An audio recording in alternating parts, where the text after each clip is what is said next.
the EFDD group, the floor goes to Mr. Farage. Good morning. Thank you, Mr. Chairman.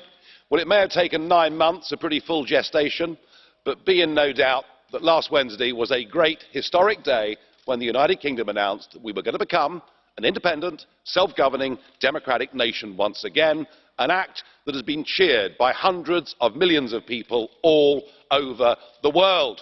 Now, we've had a little history lesson this morning from Mr. Verhofstadt, but he made one mistake. In 1973, sir, we did not join the European Union. We joined the European Economic Community. And had the British people known that it was intended to get political and take away our ability to govern ourselves, we never would. Now, I'm sorry to say that the response to the triggering of Article 50 has been all too predictable. Already you've made a series of demands that are not just unreasonable, but in some cases clearly impossible for Britain to comply with.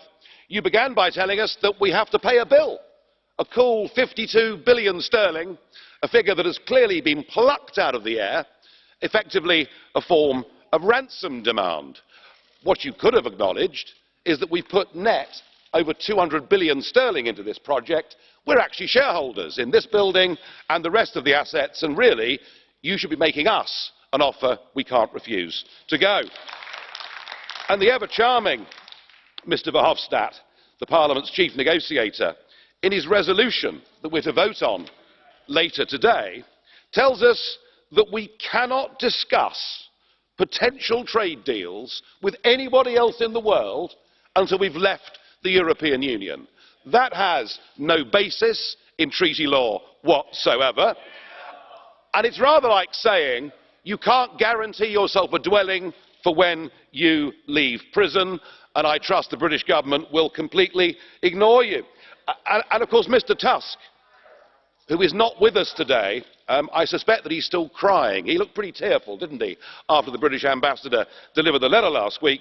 He tells us in his memorandum that any future trade deal must ensure that the United Kingdom is not allowed to have a competitive advantage. This is all impossible, and you add to that the hypocrisy of, on the one hand, saying the EU will negotiate as one, and clause 22 of the Tusk document saying that actually Gibraltar, that the Spanish can have a total veto over the whole trade deal if they're not happy with the sovereignty of Gibraltar. We believe in national self-determination. Your aim and ambition is to destroy nation-state democracy. Gibraltar is clearly a deal-breaker on current terms. You have shown yourselves with these demands to be vindictive, to be nasty. All I can say is thank goodness we're leaving. You're behaving like the mafia. You think we're a hostage. We're not. We're free to go. We're free to go. And 85, and now I do understand. Onorevole Farage. I do understand. Onorevole Farage. Sorry, Mr. Farage. Listen, I'm trying to give you the chance to speak and say everything you want to say. But if you're talking about the mafia, you're saying this Parliament is behaving like the mafia. As far as I'm concerned, that's unacceptable. I do understand. I do understand, sir, Mr. President. I do understand national sensitivities. I'll change it to gangsters. All right? And that is how we're being treated. We're being given a ransom note. But what must be very difficult for all of you to get into your minds is there is a bigger world out there than the European Union. 85% of the global economy is outside the European Union. And if you wish to have no deal, if you wish to force us to walk away from the table, it is not us that will be hurt. Do you know, we don't have to buy German motor cars. We don't have to drink French wine. We don't have to eat Belgian chocolate. There are a lot of other people that will give that to us. A return to tariffs will risk the jobs of hundreds of thousands of people living in the European Union, and yet what you're saying is you want to put the interests of the European Union above that of your citizens and your companies. And if you continue with that route, it won't just be the United Kingdom that triggers Article 50, there'll be many more to come.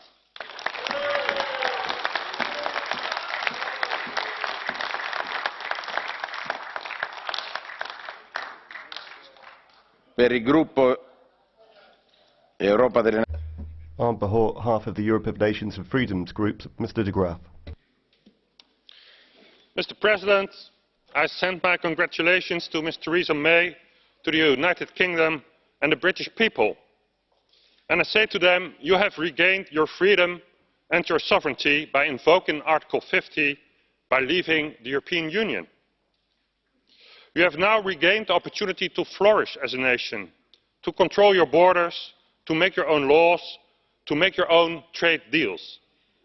The bureaucrats from the EU will try to make you pay about 60 billion.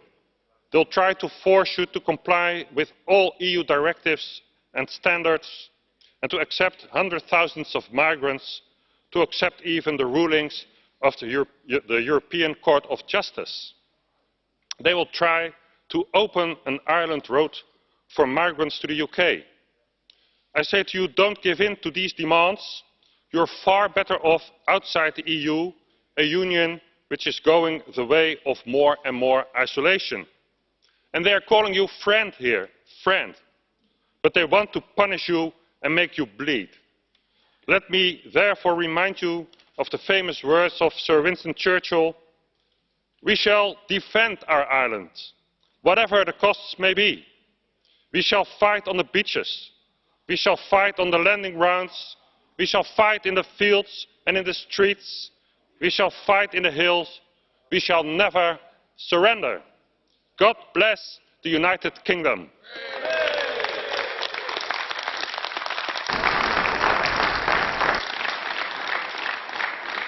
La parola all'onorevole. The floor goes to Mr. Wolf on behalf of the non-attached members. Our next speaker is Mr. Fox. Thank you, President. Last week, Prime Minister May triggered Article 50. In doing so, she gave effect to the democratic decision of the British people to leave the European Union. I want members to see today as a beginning and not an end. It is the start of a new relationship between the European Union and the United Kingdom. Although we will be leaving the EU, we want to forge a deep and special partnership with our friends and allies in Europe. The negotiations that follow will be difficult at times, and you'll sometimes hear an angry voice. I hope that colleagues here will focus on the outcome we seek and not the process we undertake, because we all need a good agreement rather than a good fight. This Parliament has a role to play in ensuring we protect our citizens. I want the rights of all EU citizens in the UK and all British citizens in the EU to be guaranteed. I want Britain's borders with the EU to be as invisible as possible, to allow as much trade as possible. And I want us to respect the right of self-determination. Mr. President, the sovereignty of Gibraltar is not part of these negotiations.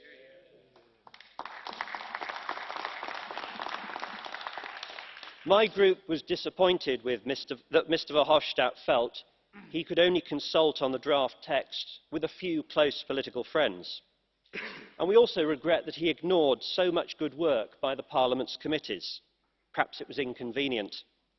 We hope in future we can work with you in the same good faith and full transparency that you request in your motion.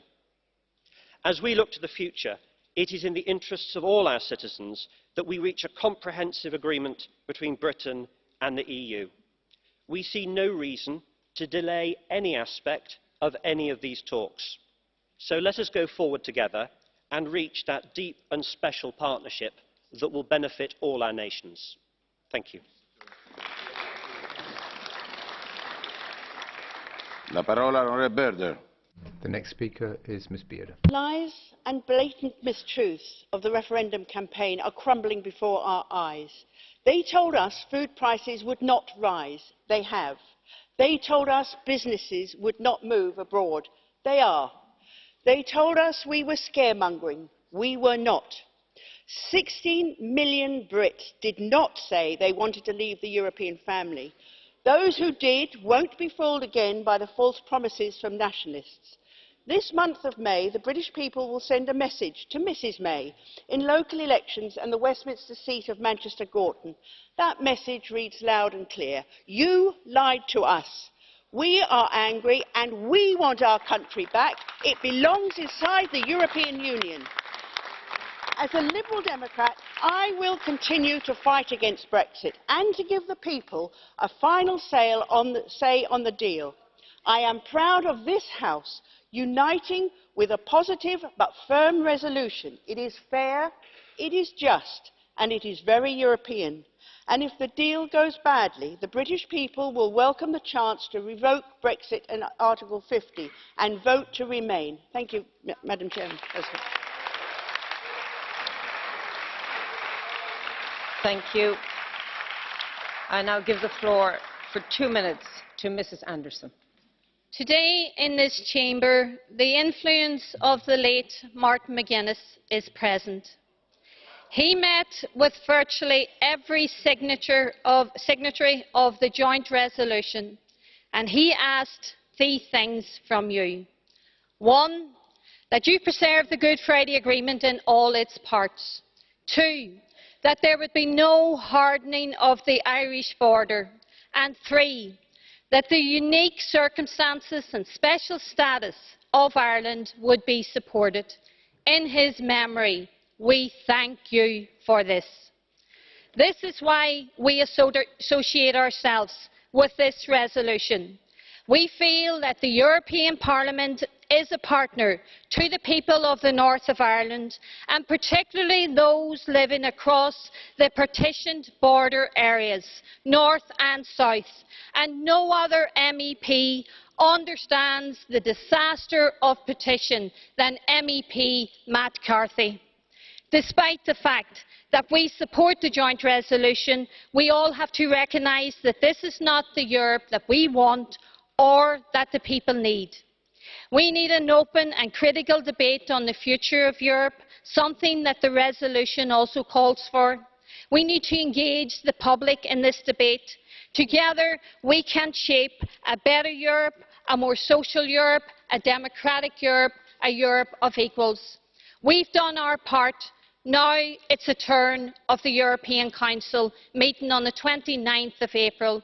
To the European Council I say, it's over to you.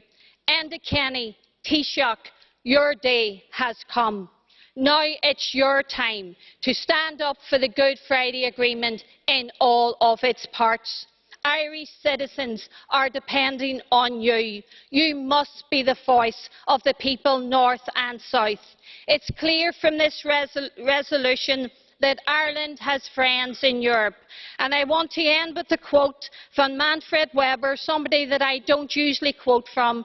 He said, if the UK tries to endanger the Good Friday Agreement, we will not give our support to an agreement on Brexit. Neither will we, neither should the Taoiseach. So harness that support, Enda, and stand up for Ireland. Our next speaker for 1 minute, Mr. Terry Cabras. Gracias, señora presidenta. Almost everything has been said on Brexit, even if nothing has been done so far. I will just underline 4 ideas that seem to me of the utmost importance on the subject. 1. The resolution of this Parliament voted today sets the framework of any future negotiation. 5 parliamentary groups have happily presented it. 2. Both parts have to concentrate on fair and discreet negotiations, conducted in a spirit of good faith and political rigour. 3. We will have to learn to divorce, since we have not been able to learn to live better together. That means we have to prepare a future that can make possible to combine the distance with the collaboration.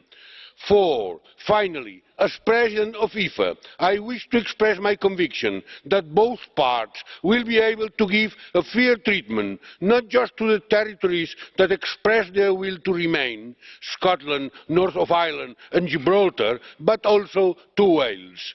We have a long way in front of us. Let's honour each other, at least with 2 virtues: with loyalty and courage. Gracias, señora presidenta.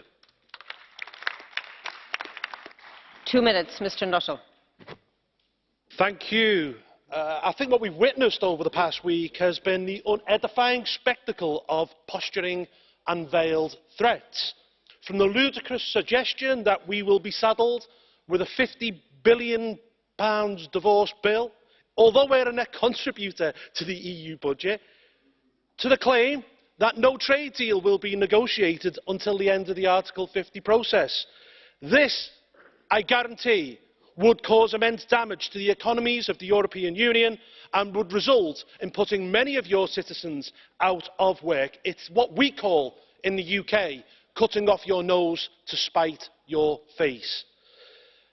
However, the most offensive position that you have taken is the proposal that Spain will have the right to veto any Brexit deal over the issue of Gibraltar. I want to make it clear in this chamber today, the people of Gibraltar are proudly British. In 2002, 99% of Gibraltarians voted in a referendum against shared sovereignty with Spain, and the wishes of the people should be upheld.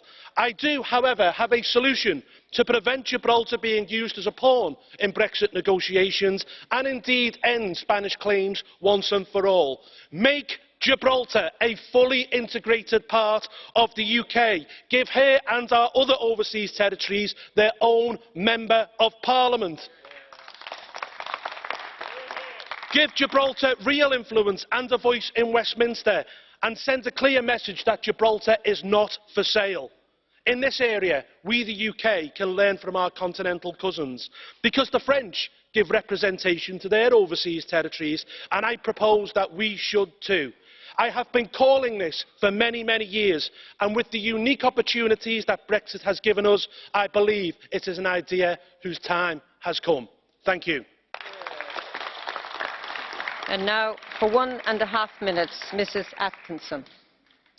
You know, I know what a divorce is like. I came through one, and you will too. Both parties seek to damage each other and the kids and blame each other. You know, the kids and the bank accounts get damaged. But my ex-partner, you will recover. Your hate will lessen, but you'll need a bit of counselling along the way. Jean-Claude, get off the booze. Donald's in denial. He's in depression, trying to claim Gibraltar as his own, as so often happens when you're splitting the divorce assets. And then you appoint a crack team of negotiators, only to find you've got Mrs. Maelstrom in there, and that she's not a trade negotiator at all. She's a sociology lecturer. And Guy, you sent in your army. You sent in your balmy army, sort of the one Spanish armada that's left to you to retake Gibraltar. But it didn't happen. And Northern Ireland. The only way that the Good Friday Peace Agreement is going to fail is if you start bombing us again. And one party thinks you owe them a bonus and an income for life just because they're injured. But our bill to you is £1 trillion of contributions. That's been the amount of money that we've paid into this place. And you failed us, so we want that back. So it's not going very well. But do you know what? We don't want to damage you. We don't want to damage the kids and your finances. So let's complete a free trade agreement. Because if not, our friends at the World Trade Organization are looking jolly nice and very attractive. And I'm not seeking an affair in this divorce, but a partner for life. And I think that's where we're heading. Mrs. Dodds, 1.5 minutes. Thank you.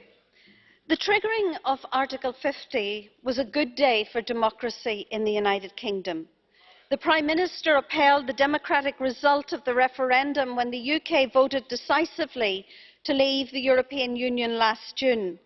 However, I respect that for many in this place there is genuine disappointment, maybe some sadness, even some anger.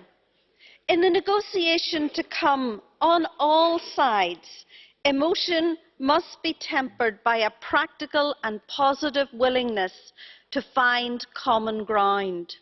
We have an opportunity to write a new chapter on cooperation in trade, security and prosperity. Whilst I have many difficulties with the text, not least on phasing, on finance, on trade, on Gibraltar, I am pleased that this resolution does recognise Northern Ireland's unique position in respect of the land border with the Republic of Ireland. Both the United Kingdom and the Irish governments have said there will be no return to a hard border. The Council's draft guidelines pledge a flexible and imaginative approach. All of these commitments are welcome. However, any solution must also respect that Northern Ireland will be an integral part of an independent United Kingdom. I hear and appreciate support for the peace process in this House. The greatest support for the process will come from stable government, and my party pledges to work hard to ensure that in this and in the outcome of Brexit, we will represent the best interests of Northern Ireland. Herr Brock, 2 minutes. Frau Präsidentin! Madam President, Presidents of the Commission and Council, ladies and gentlemen.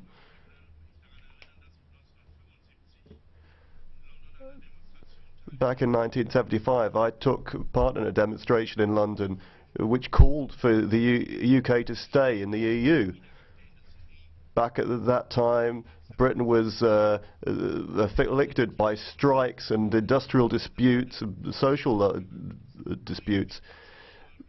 The UK has become strong thanks to the membership of the UK in the EU. Thatcher was at that same demonstration back in 1975. That's what all made the Maastricht Treaty possible. Mr Farage, all of the treaties have been fully ratified by the British government.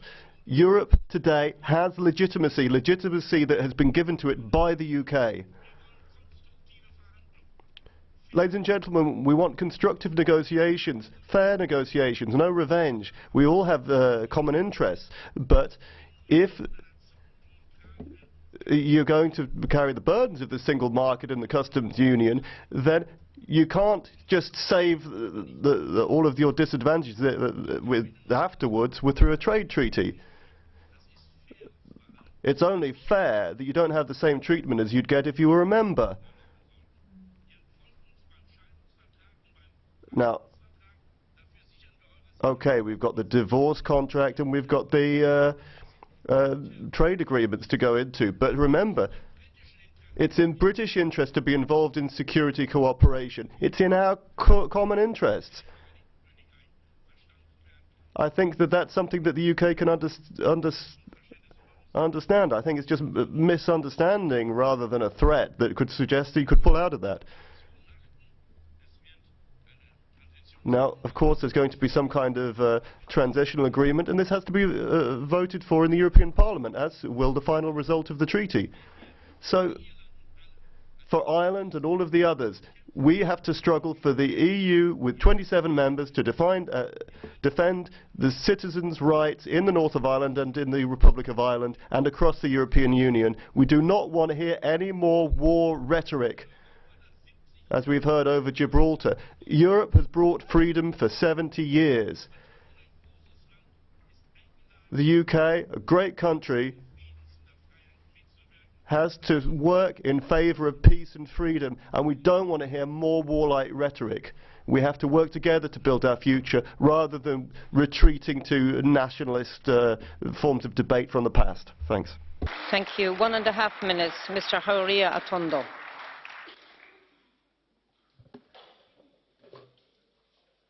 Thank you, Madam President. I would like to start by telling the honourable members that there have been a series of speakers this morning who I found struck an unnecessarily aggressive tone, and I don't think that's the right way forward in these very important negotiations.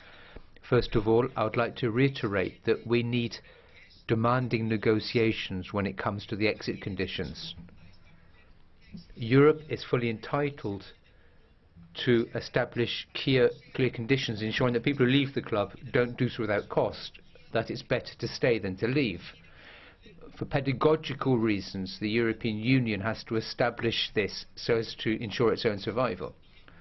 Secondly, I'd like to point out to Mr. Barnier that it might be very important that while negotiating the UK's withdrawal from the European Union, we establish a framework protecting the rights of the 4 million citizens, British and European, who live on our continent.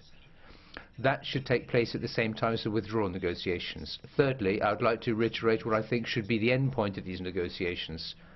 We all have to work to reach an agreement.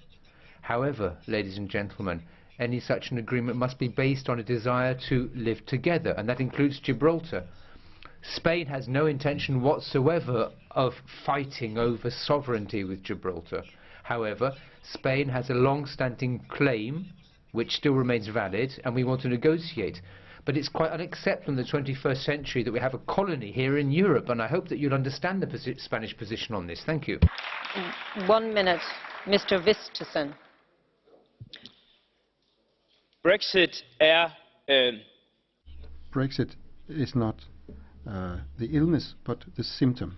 The illness is the kind of thoughts we see sometimes in the EU, and certainly here in the Parliament, that people want this project to become a federal superstate. One thing we can learn from Brexit: if people want to continue having a common army, common initiatives, if we want to follow Mr. Verhofstadt's big project, a new constitution for Europe which will lead to a superstate, if we do that, then Brexit will just be the first of many member states that do not want to continue in the EU. This is also why it's regrettable that the resolution mentions all the things we cannot do, all the things that the UK is not allowed to do. This is obviously meant to frighten away other countries from doing what the UK has done. But this is a wrong thing to say. We should not punish the UK. We should look at our common possibilities in the future. If we decide to punish the UK, then other countries will want to leave the Union. We need common trade and common security, most of all. Mrs. Harkin, 1 minute. Thank you, Chair. In my 1 minute, I will concentrate on how Brexit affects the island of Ireland. The words Ireland and Northern Ireland appear 8 times in the document we are discussing today, and that in itself indicates the importance that the European Parliament attaches to the unique position and special circumstances confronting the island of Ireland. It is crucial to safeguard peace and therefore to preserve the Good Friday Agreement in all its parts. We insist on the absolute need to ensure continuity and stability of the Northern Ireland peace process and avoid the re-establishment of a hard border. Those are not my words. Those words are written in the document we will agree today. So we start with good intent. But over the next few months, all of us will have to come forward with workable solutions that will make a reality of those fine words. We share a border of almost 500 kilometres with Northern Ireland. We must maintain our common travel area. Otherwise, the dislocation could be catastrophic for our small island. Finally, I want to agree with Michel Barnier that we should ensure free and fair trade agreement with a level playing field. That must be also the outcome between the Republic and Northern Ireland. 2 minutes, Madam Spinelli. Sono d'accordo con l'impianto della risoluzione. I agree with the thrust of the joint resolution, although it doesn't actually contain the self-critical notes I'd like to have seen. When it comes to defending the rights of citizens, that's more precise, I think, than in the Council guidelines. Our battle for Brexit starts today. I hope that everybody will retain absolute vigilance on 2 essential points. First of all, the rights of Northern Ireland as set out in the Good Friday Agreement, and those of the millions of EU and non-EU citizens who live in the UK. In Ireland, war and peace are at stake, while for our citizens, the founding principles and values of the European Union are at stake. I'd prefer to talk about founding principles, in fact, rather than the word values, since that can be interpreted in a very subjective way. So, from this point of view, I find Brexit a source of great concern.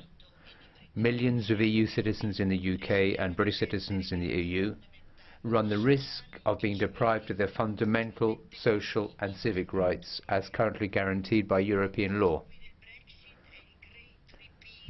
One of the main purposes of Brexit and the so-called Great Repeal Bill, which will cancel those rights, is to move towards an even more deregulated economy, possibly being followed by withdrawal from the European Convention on Human Rights. That's what the Brexit campaign has led to. Vulnerable citizens will, in all likelihood, not take back the control they want. They will probably lose it even more. And they will lose many of the valuable rights which have been protected up until now.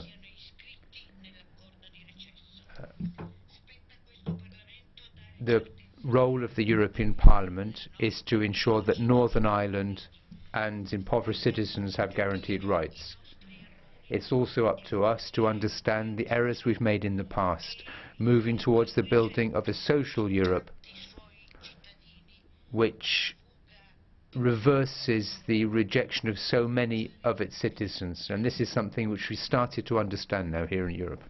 And now 1 minute, Mrs. Scott-Cato. Thank you, President.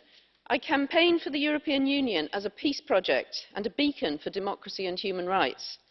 The journey towards Brexit is proving how powerful the Union has been in this civilising mission and how flimsy these basic freedoms seem without European support. The vote for Brexit has been hijacked to build an ugly coalition to undermine our civilised society. Within a week of triggering Article 50, we have a senior Conservative threatening war against a European country. This is sadly symbolic of the loss of commitment to peace and to basic standards of diplomacy, to say nothing of friendship and loyalty. I represent the people of Gibraltar, and I will fight for their right to self-determination. They value being British citizens, as I do, because Britain is a country of decency and democracy. What value a British passport if the Prime Minister can change fundamental legislation without reference to Parliament? What value a proud history if our future allies will be despots? What value international respect if it is squandered for narrow economic advantage? Thank you. Mr. Annemans, 1 minute. Dames en heren, collega's. Ladies and gentlemen, a call to the EU majority in this European Parliament. Please stop this emotional, almost hysterical performance which is designed to understate your superiority. We in the European Parliament shouldn't pretend that we have a veto. The only people who can decide in this whole debate are the populations of the UK and the European Union, and I would say there are lots of sympathisers elsewhere in the UK for what Britain has decided to do. Everything else is purely technical negotiations, and that's what we should stick to, rather than all sorts of expressions of desire to commit revenge or to couple free trade with free movement and so on. If there's one thing we can do, it's to express our political desire to treat the United Kingdom without rancune and to treat it as a good partner and an important friend. Mrs. James. Thank you, Madam Chairman. Well, the statements today by Europhile party political leaders were everything I had anticipated and feared. Total misrepresentation of facts and issues by the Socialists and the EPP group, and misleading interpretation of history, UK economics, EU evolution by the Liberal Democrats, all allowed to pass uncorrected. This morning has seen political theatre, histrionics and political opportunism at full throttle by the Europhiles, and all because the United Kingdom has chosen to leave the European Union. Well, I suggest we get real and start adopting grown-up politics, because there is a serious leg of negotiations ahead of us, and we do not need to see yet more project threat, revenge and penalty from the likes of Mr Juncker, Mr Barnier and Mr Verhofstadt. That is not helpful, and all it does is pander to a press which at the moment is misrepresenting both the EU position and the United Kingdom position, and I don't feel that is helpful. So please, can I ask everybody to calm down and be calm and get on with it? Thank you. Madam Hübner, 2 minutes. Thank you very much, Chair. Colleagues, the process of Brexit has formally started, and it is testing political and technical capacities on both sides to get a timely and, as Michel Barnier said, successful agreement. The challenges the Union is now facing in the context of the UK withdrawal, they are well understood and also shared by the Union institutions. And the European Parliament is and will be at the front of the process and has shown a high level of political openness and cooperation, but also unity in helping to define the Union's path for the upcoming negotiations. We cannot but welcome the constructive approach set out in the letter notifying the UK's intention to withdraw and setting out the approach to the negotiations. But the truth is that the really hard choices are yet to come, and for many citizens, transparent negotiations will be a learning process. We want to ensure legal certainty, we want to ensure stability, avoid disruption for citizens, for businesses across the Union through an orderly and phased withdrawal, in line with the Union law and with a view to mitigate economic, political and emotional, Mr. Annemann's damage. But this damage is already a fact of life. European institutions are united on the basic guiding principles and values, as well as on ensuring the protection of Union's autonomy and its legal order. All this sets the right path for cooperative and, above all, principled negotiations based on good faith. For the European Parliament, the principles are clear. First and foremost, we must defend and promote the interests of the citizens of the Union whom we represent and safeguard the integrity and the coherence of the constitutional framework of the Union. These are the key building blocks for the negotiation and also the absolute boundaries on the basis of which the European Parliament will assess the outcome of the withdrawal negotiations through the consent procedure. And we must be clear that abandoning the membership cannot lead to a status quo ante and to unrealistic expectations. Let me say just the last sentence. I know that I am too long, but let me finish just by expressing my conviction that the concerns of those who were against abandoning the membership should not remain unaddressed. Thank you. Mr. Stanishev, 1 minute. Madam Chair, dear President, dear colleagues, the time for regrets is over. The process of the UK leaving the European Union is underway. What we need is sober heads, good faith, but also a very clear mandate from the European institutions. This is what this House is doing today. First and foremost, we should aim to overcome the uncertainty regarding the lives of both EU citizens in the island and UK citizens in the European Union. And their lives should not be used as a bargaining chip, as it was underlined many times, as well as the security cooperation, which is beneficial for both sides in this process. Second, trading freely would be in everyone's interest, but the UK cannot have a better deal outside the Union and the single market than it has currently. In any future arrangement, the UK will have to play by the same rules as everyone else. Thirdly, last but not least, we must also urgently launch debates on how the EU of 27 will adjust its budget, its policies and its institutions after UK withdrawal in order to respond to the expectations for our citizens. Thank you very much. Thank you. 1 minute, Mr. Jambaski. Благодаря ви, госпожо председател. Решението на гражданите. Thank you, Madam President. The people of the United Kingdom have made a sovereign decision. Any attempt to humiliate or disadvantage the British people would be reprehensible.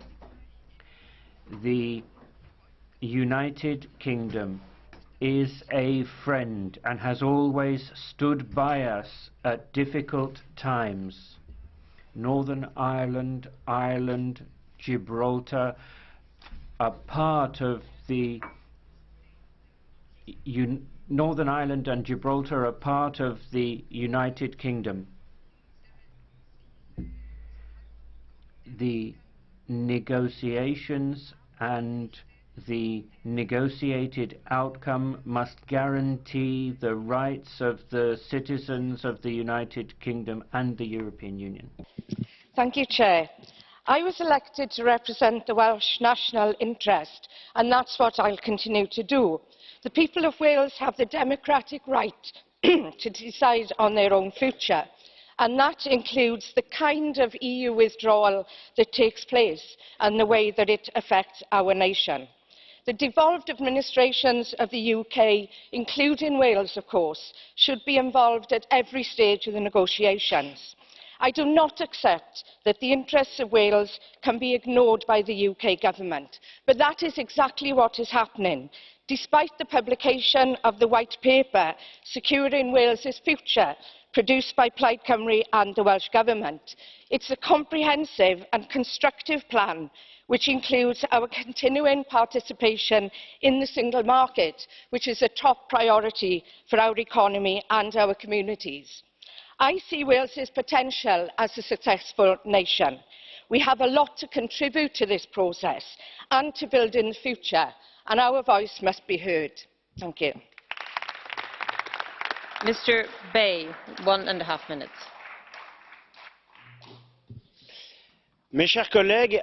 Dear colleagues, well, first of all, I'd like to salute once again the courage of the British people who managed to vote against the prophets of doom who said that Brexit would bring chaos.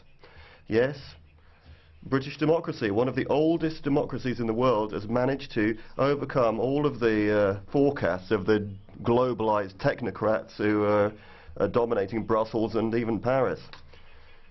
Well, there's no point in threatening the British. It's in all of our interest that this should be a soft exit with respect and calm. The UK is not leaving Europe, it's leaving the European Union, a supranational body that's been built without the support of its people and even against them, making our nations powerless at the expense of the multinationals. Well, for too long now, people have been calling for an end to bureaucracy, the attacks on democracy, the ideologies which damages our vital interests. It's particularly the case of the dogma of free circulation of goods, capital and people. Europe, our Europe, has existed for thousands of years, and it's you who are destroying it. We need to rebuild it through useful cooperation between sovereign nations, and that's to say, giving back people their freedom, starting with the freedom to defend their identity, their culture, the tremendous heritage that we have to pass on and enrich. It's a fundamental right of the peoples to have self-determination and to remain masters of their own destiny. Mr. Kelly, 1.5 minutes. Talk of Brexit and divorce reminds me of the song 20 Ways to Leave Your Lover. You know the one. Slip out the back, Jack, hop on the bus, Gus, and now we have say, day, may. I wish it were that simple, but this divorce, after 44 years and with no precedent, looks like it's going to be tough and possibly rough. For that reason, we need calm heads, clear minds and creative thinking. But with Michel Barnier at the helm, I think we have the package. Where Ireland is concerned, we are very grateful to all groups in the European Parliament for taking the concerns of our Taoiseach, our government and my colleagues on board. The special circumstances of Ireland are referenced, and this sends out a powerful message to the citizens of Ireland and of Europe that when one country, no matter how small, is adversely affected, disproportionately threatened, the European Union will stand in solidarity behind them. And why are we threatened, both economically and politically?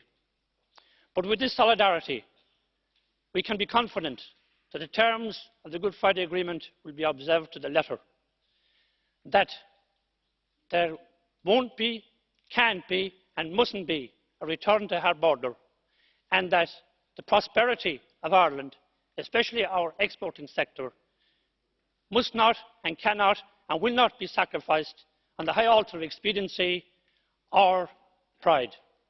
Common sense, not nonsense, pragmatism, not pride, must prevail. This is the best way to leave your lover. Come on, go to Tron. 2 minutes, Mrs. Wilmot. Thanks very much, President.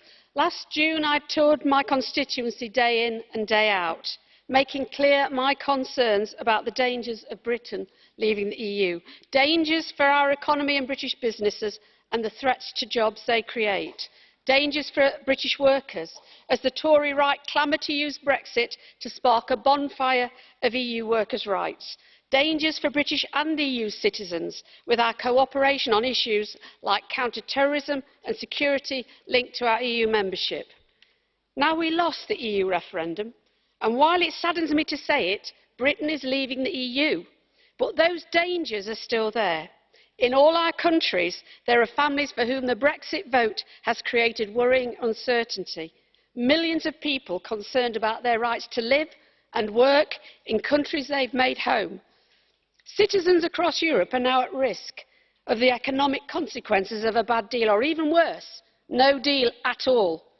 And people in all 28 countries will suffer if Brexit means competition on low wages, lax environmental standards and scale-back rights for workers and consumers.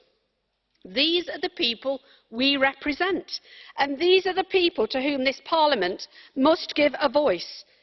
Now, it won't always be easy to take the responsible path in the coming months, but it's what we must do. There are some in this House and beyond who are actively hoping to plunge Europe and Britain into chaos through a disorderly no-deal Brexit. Why?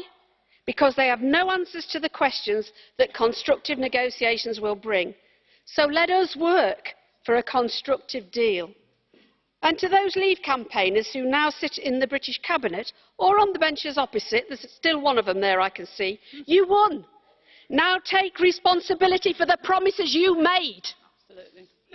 And as we all consider how we conduct ourselves over the coming weeks, let's remember that we are here representing people whose lives and livelihoods depend on the outcome. Serious times calls for a serious response.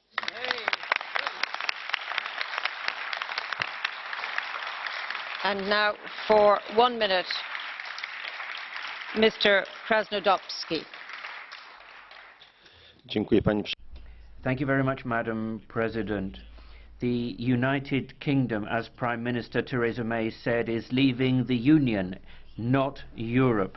That is a reminder to us that despite the current exclusive newspeak, the Union does not equal Europe.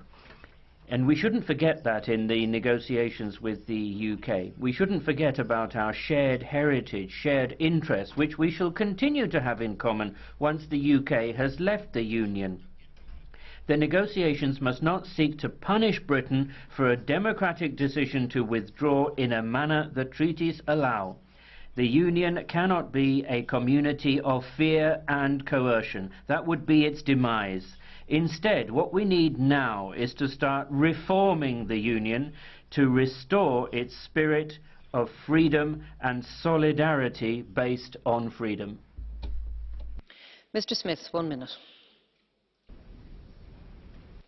President, thank you. As a Scottish European, I've long wondered how I'd feel today. And the answer is I'm heartbroken. Not for myself, but for the people I serve, for future generations. And Scotland will not be silent within this process as our rights are taken away by an administration we do not support, by a vote that we clearly rejected, and a process that is demonstrably against our interests. I'm also, while being heartbroken, also angry. I'm angry at this process. I'm angry at the way the UK is representing itself, doing a bad thing badly. Well, colleagues, Mrs May, Nigel Farage does not speak for Scotland. Do not speak for me. Do not speak for 48% of the UK's population. The UK is not one bloc, much as Mrs May would like it to be. The UK is a complicated set of various interests, all of which are better reflected in this resolution than in anything the UK government has put forward to date. Scotland will not be silent in this process, and Scotland's top priority, in the words of our First Minister Nicola Sturgeon, is to keep our citizens safe. Scotland is your home. You are welcome here. I appreciate that nothing is agreed till everything's agreed, but please, colleagues, let's make our citizens feel safe. Our citizens from the UK and other countries, and from our nations in ours. Let's deal with that first. Let's deal with that fast. Let's deal with it now. Thank you. Thank you. No, I'm not giving you the floor. I'm going to move to our next speaker, Mr. Royal, for 1.5 minutes. Frau Präsident, Herr Präsidenten, meine lieben Kollegen.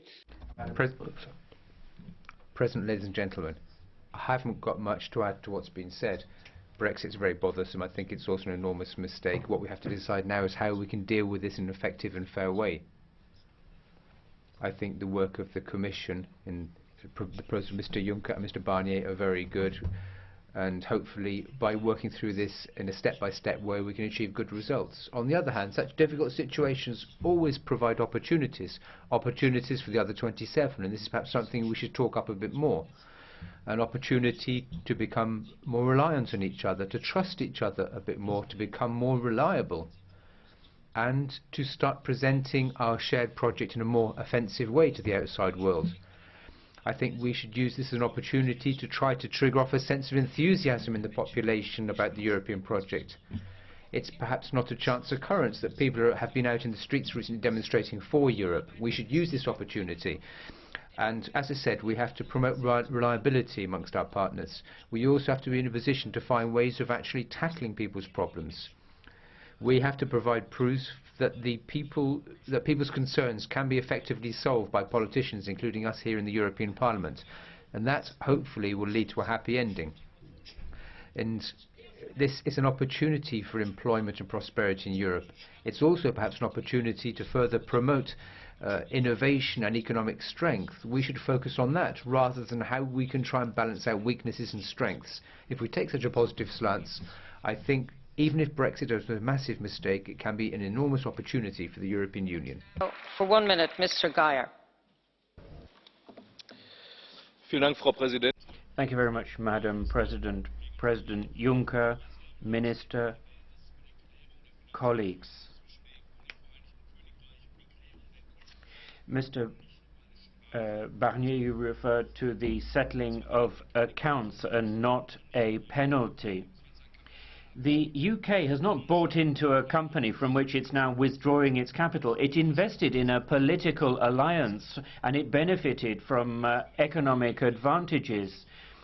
Perhaps the UK no longer appreciates this, but the agreement signed by UK Prime Ministers must be respected in the long run.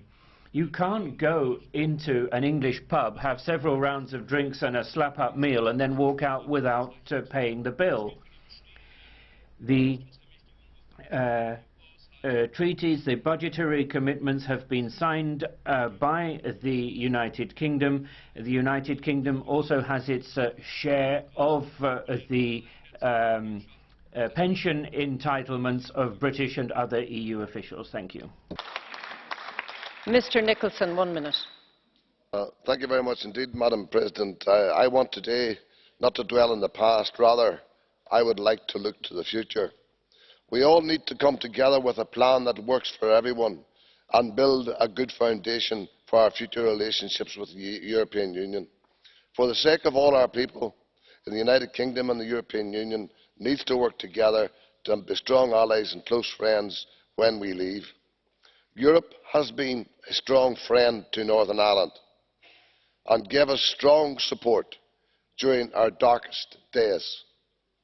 I am confident that friendship will continue. I welcome the fact that all sides want a frictionless border. However, we all know that finding a solution will require a lot of innovative thinking. Any solution must not diminish Northern Ireland's place as an integral part of the United Kingdom, as enshrined in the principle of consent in the Belfast Agreement. And can I make it clear to you, Mr Barnier, I will not accept a hard border. Also, I will not accept an internal UK border. I would also urge EU leaders not to heed those who merely using Brexit as an excuse to break up the United Kingdom of Great Britain and Northern Ireland.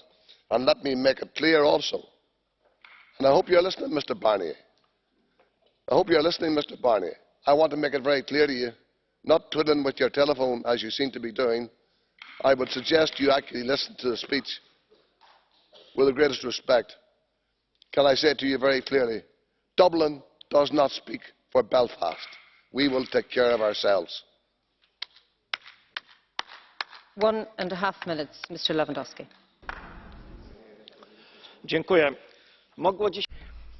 Thank you. This debate didn't have to happen. This resolution didn't have to happen. But there's a country that I admired, that was an inspiration to me when I lived behind the Iron Curtain. But in that country, the existential question to be or not to be in the European Union became crucial to the future of a single political party. But now Brexit is a fact. We are leaping into the unknown. Scotland has one vision of the future, Northern Ireland has another, England has a third vision. We have a roadmap in the form of a motion for resolution. And from now on, we'll be deciding the fate of 27 EU member states. And we don't particularly need advice from our British colleagues. The motion for resolution very much reflects the view of my delegation. We want an orderly departure. We need a departure before we lay out the future. The UK situation cannot be better than in the member states. Thank you very much. Madame Revaud-Dallon, 1 minute. Personne n'a rien à gagner. Well, no one has anything to gain from the UK leaving the EU. A break is always painful, and if unity is strength, then disunity is a source of vulnerability. Britain has nothing to gain from finding itself alone on the international stage, and it loses all the benefits it gets from the European Union. Freedom of movement, freedom to change your residence, the single market, the Charter of Fundamental Rights, etc., etc. The European Union will lose from this. It will lose a member. It will plunge many of its citizens into an uncertain future. So all pro-Europeans have a huge political responsibility. Despite all of the sadness we might feel personally about our colleagues, comrades or friends, we need to turn this political crisis into an opportunity for the refoundation of Europe. We need to fight to ensure that citizens should be the first priority in the negotiations, and whatever the partnership that may follow. But we need to use Brexit as an opportunity to profoundly reform the EU. We need a Europe of protection, prosperity and peace, a Europe that can regain all of its true splendour, and that is the condition for the survival of the European project. Thanks. 1.5 minutes, Monsieur Prost. Madame la Présidente. Madam President, we are finally having this debate since the UK has finally decided to trigger Article 50. The very least we can say is it's been a long time coming, showing a lack of preparation on the part of the British government. On behalf of the EPP, I would like to wish Michel Barnier every success. I'm sure he has all the skills needed to do this job skillfully and with pragmatism.